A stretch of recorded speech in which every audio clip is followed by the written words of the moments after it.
Nearly 100% of all students own a technical device which makes their everyday life a little bit easier. But which devices and programs do they use? There are many devices from which one can choose, and you're not only limited to the old-fashioned pen and paper. Companies like Apple focus severely on education and produce hardware accordingly.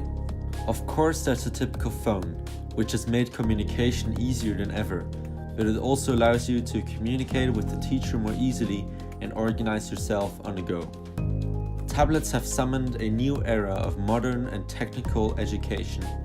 They are more popular than laptops because they are more versatile, easy to use, and often also cheaper than laptops.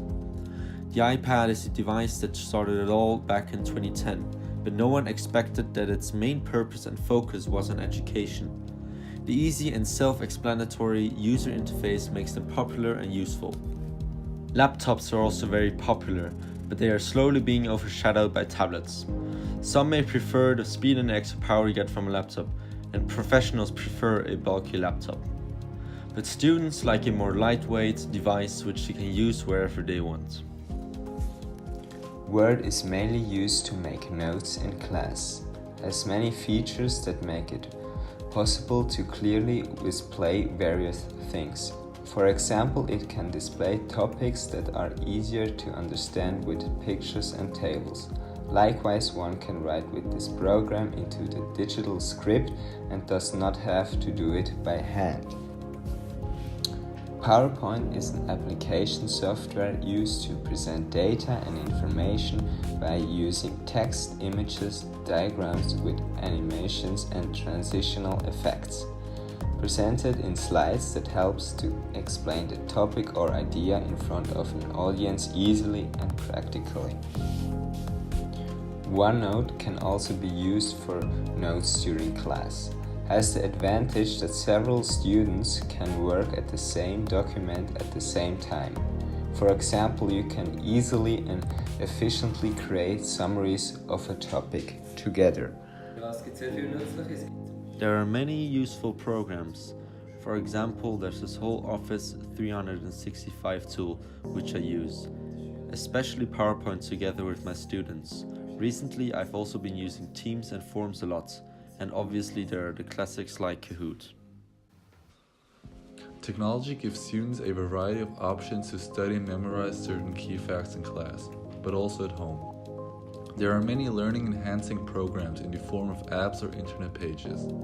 One of them is Quizlet, an app on which students can create custom and unique learning sets to memorize certain keywords or vocabulary. Students can also choose how to learn these words with a lot of different possibilities. In this case, to study at home, we take the example of Quizlet. But there are also ways where the classroom can be transformed into a digital learning environment through apps like Kahoot or Quizlet Live, in which a teacher can provide a range of custom questions and it lets students answer these individually or in groups. With this learning method, students can embrace their knowledge collectively. The learning experience can also be improved by websites created by teachers, on which teachers can upload additional tasks. Students can profit off of this by practicing additional sets of exercises.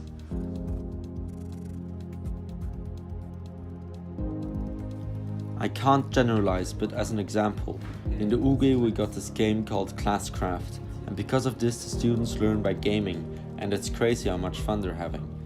There are a lot of students in Mr. Bernasconi's class that are excelling in mathematics because of this game-like studying method. They are voluntarily studying more until they are completely done, but obviously all this technology isn't a blessing for everyone.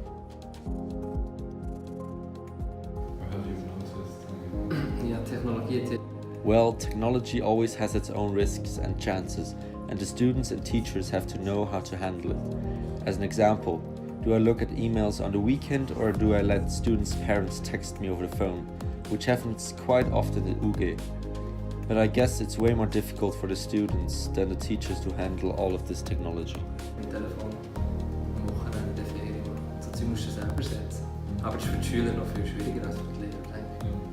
Technical device enables students to work quickly and efficiently. they can easily take notes in class or research new things they want to know or don't understand immediately. It also makes it relatively easy for the teacher to contact the students outside class to send them documents and other information.